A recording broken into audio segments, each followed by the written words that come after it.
everyone, welcome back to my channel. So today I'm going to be talking you through 5 pieces that you could purchase to start off your luxury collection. And of course I wanted to start off by saying that no one needs luxury goods, but if you are looking to invest in something, maybe something small or something a little bit larger, as one of your first designer pieces, then hopefully you will find this video useful.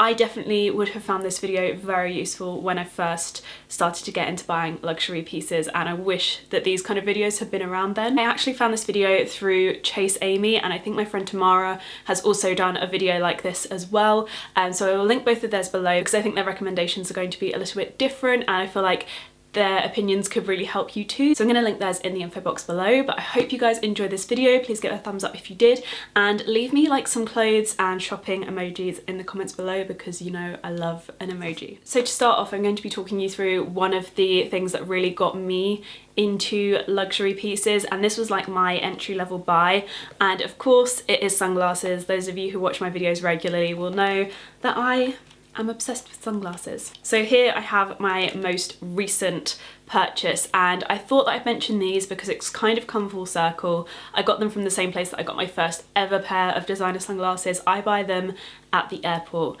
and that is because you get, I think it's the VAT off of them, so I think it's VAT.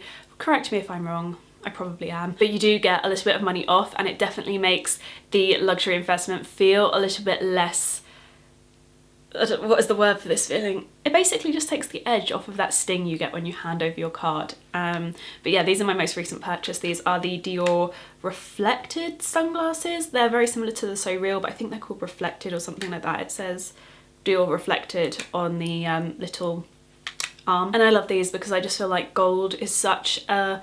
It feels like an autumn and winter colour, but it also feels like a summer colour as well. I always think gold and silver transcend seasons really well, and that is something that I would definitely recommend thinking about when you're making your first luxury purchase, is a purchase that will be able to be worn all year round. And I think luxury accessories are really great for that because there are lots of things that you can just wear all year round and you really do get your money's worth. And for me, sunglasses are just that. I know a lot of people say that you don't wear sunglasses in the winter, but I do.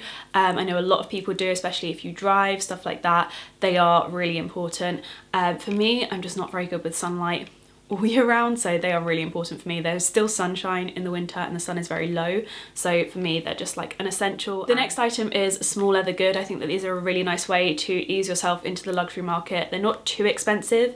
They can be kind of expensive depending on the brand that you go for, so if you go for like Louis Vuitton or Chanel, they are definitely more expensive, but there are brands like McQueen and stuff like that, and those ones are a little bit less bank breaking. So there's definitely a range, and this YSL one that I have is a nice like mid-range kind of one. This was actually a gift that I got for my birthday. I do think these make really lovely gifts if you're looking to spend a bit more on someone, but I actually was going to buy this myself as well. It was definitely something that I was happy to spend the money on because my card holders do fall apart. I use card holders every single day and they fall apart after a couple of months, and my friend Alex bought this for me because she is always kind of a little bit repulsed by the look of my card holders and how disgusting they get after a few months. So she bought me a nice one in grainy leather which would stand the test of time, and I would definitely say if you're investing in a bag or a small leather good that grainy leather is so much better for actually making sure that it lasts and stands the test of time because it's just a little bit more durable. Again, I think these make a really nice first purchase, and generally you will use these on a daily basis, so I feel like they're a bit of a worthwhile investment. My next recommendation would be a belt, and for me I wear these kind of regularly but not every day, so they're not my go-to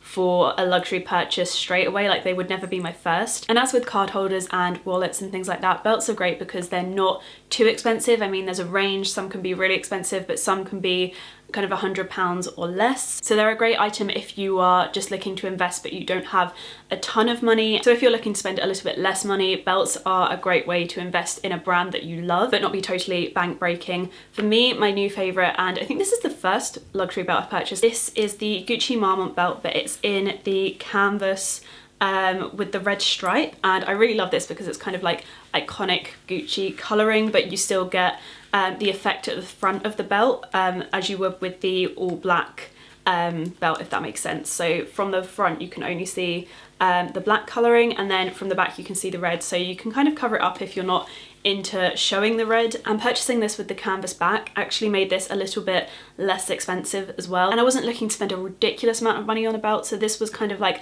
a nice in-between option. It allowed me to get the Gucci Marmont belt, but again, it also just took the edge off of that purchase and made it a little bit more bearable for me. So belts are definitely something that I would look into investing in, especially if you wear them daily. I feel like they're so worth the money because they do last a little bit longer. So next I actually wanted to talk about evening wear, and this is one of those things that's kind of dependent on how much you go out or how many formal events you attend. If you're more of a casual kind of gal or guy, then this is something that I wouldn't really worry about so much. But if you do go to a lot of events or parties, then I think that this could be a really worthwhile investment, especially for like if you get that perfect little black dress. I definitely think that something like that is worth spending a little bit more on. For me, I don't have a little black dress right here, but I do have a brand that I want to talk about for evening and occasion wear, and that is Self-Portrait. They are definitely more on the entry level side of things. You can buy them on ASOS, I think Net-a-Porter, Louisa Viaroma, so many different websites. I actually own quite a few dresses from this brand, and for me it's because the quality of them and the fit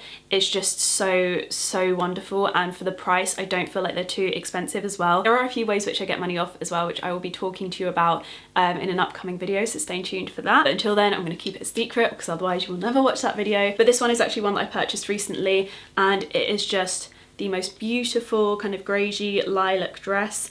And although it's not a little black dress, it is just one of those perfect kind of evening cocktail dresses. Would you class this as a cocktail dress?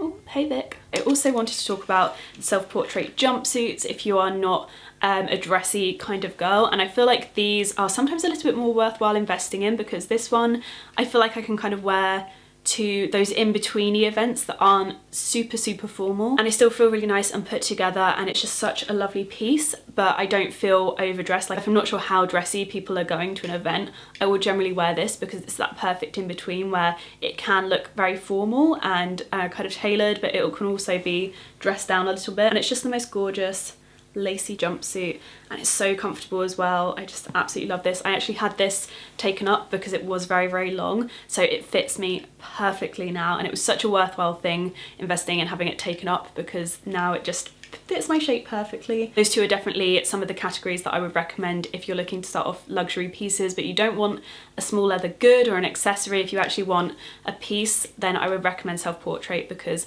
I just think the quality is so good and they have a little bit of something for everyone. And finally, I wanted to talk about shoes or bags, because I know that there are a lot of people that are either a bag person or a shoe person. I personally am a bag person.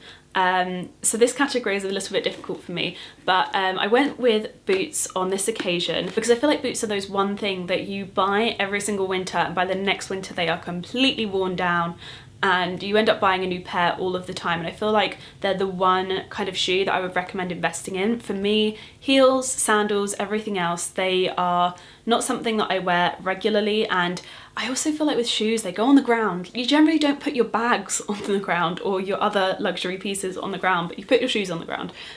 So for me, it's something I've always felt a bit weird about spending a lot of money on. But for me with boots, I wear them in the winter. I also can wear them in the spring and summer with like denim shorts, and I think they look amazing.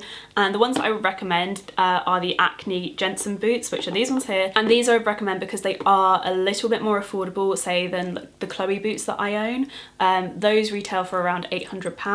They can be £800 plus, which is very expensive for a pair of shoes, but these are more around the £200–300 mark, which I think is definitely a little bit less heavy. And for me, these are just a lovely pair of boots. They have worn so well. There are barely any marks on the heel from where I walk a bit wonky, and I always think that that's the sign of a good shoe. I will have them resold at some point, but for now they're fine. And the reason I chose those over recommending a bag is because I don't actually own any designer bags that I would recommend as a first purchase necessarily. There aren't really any entry-level bags that I own. The one that I did buy as my first designer bag, actually I wouldn't recommend. It was an Aspinall bag and it just wasn't the best quality, and I just don't feel like the style was right.